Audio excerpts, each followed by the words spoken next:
रेसिडिविज्म क्या होता है, रेसिडिविस्ट क्या होता है, कॉजेज़ और उसको सप्रेस करने के लिए, सुधारने के लिए हम क्या कर सकते हैं, उसके बारे में मैं इस वीडियो के में बताऊंगी।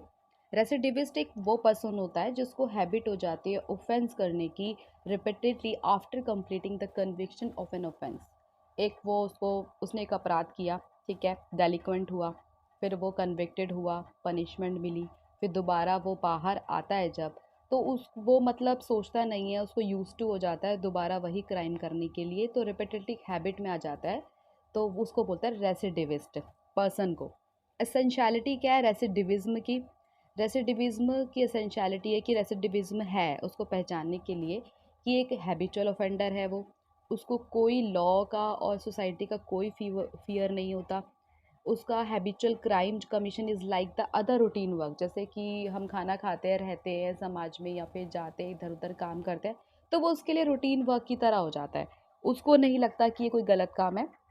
रेसिडिविज्म का कोई कनेक्शन नहीं होता फिजिकल मेंटल कंडीशन से, मतलब उसकी जो फिजिकल मेंटल कंडीशन से कोई फ़र्क नहीं पड़ता कि वो कैसा है कैसा नहीं, उसके दिमाग में क्या चल रहा है, उसको बस वो एक्ट करना है दोबारा।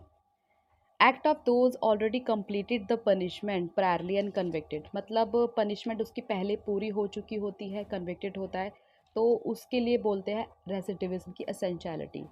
और उसको किसी और की, recidivist do not have any mental emotionally attachment with other persons emotions, उसको किसी और के इमोशन से कोई फ़र्क नहीं पड़ता, कोई अटैचमेंट भी नहीं होती।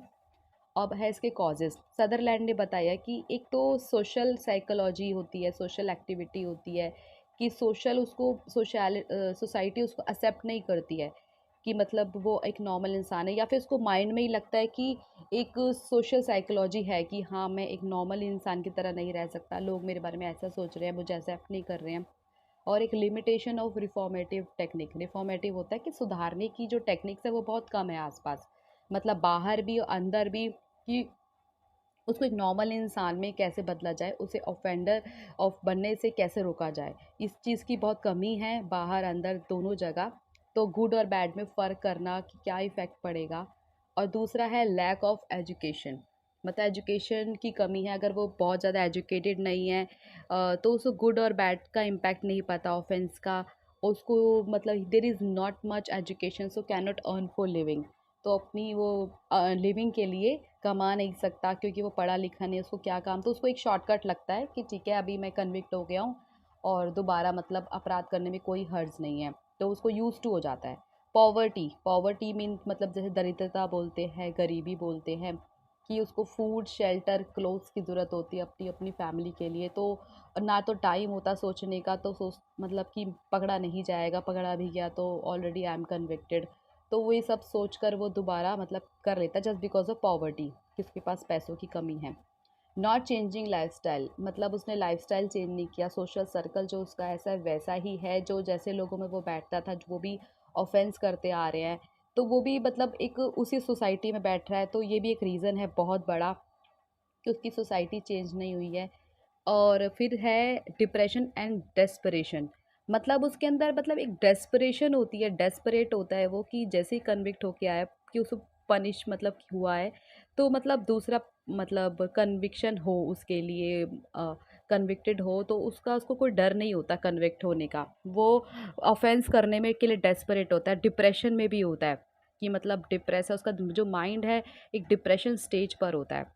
अब इसके मेज़रमेंट्स की, उसको सप्रेस किया जाए, कैसे दबाया जाए, कैसे हटाया जाए रेसिडिविज़्म को।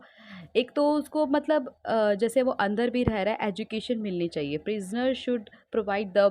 Educating to differentiate between the bad and ill effects of crime, मतलब एक एक होता है ना कि काउंसलिंग करने के लिए उसे मतलब बताया जाए, अंदर की एजुकेशन दी जाए। दूसरा है कि रिफॉर्मेटिव टेक्निक्स जो है काउंसलिंग के ज़रिए, क्रिमिनोलॉजी जो होते हैं, क्रिमिनोलॉजिस्ट होते हैं, साइकियाट्रिस्ट होते हैं, उनको वहाँ पे ऑफेंडर को वहाँ पे भेजा जाए ताकि उनको फ़र्क बताया जाए, काउंसलिंग की जाए कि उसने ऐसा क्यों किया, कब से शुरुआत हुई, आगे करना मतलब अगर ऐसा काम मिल जाए तो आगे आप करोगे कि नहीं, तो उनको उस चीज़ों में मतलब इंडल्ज करना चाहिए। सोसाइटी भी पूरी रिस्पॉन्सिबल होती है to convert person into offender, good person को बैड बनाने में सोसाइटी ट्रीट करती है, मतलब he complete when he completed his punishment in a positive manner, जब वो पनिशमेंट अपना पूरी कर लेता है, सोसाइटी उसे एक्सेप्ट नहीं करती है। सोसाइटी बहुत बड़ा ही रिस्पॉन्सिबल है।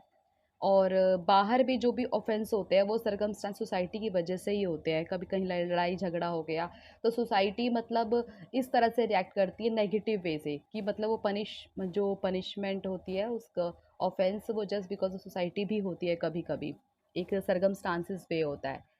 और यहाँ पे करेक्शनल होम होनी चाहिए जहाँ पे लॉ टेक्निक्स यूज़ होनी चाहिए, जैसे कि वहाँ पे काम अंदर सिखाया जाना चाहिए, जैसे वेल्डिंग, कारपेंटरिंग, स्टील वर्क, कुछ भी, ताकि वो बाहर आ सके, कुछ काम कर सके अपनी पॉवर्टी को रिमूव करने के लिए।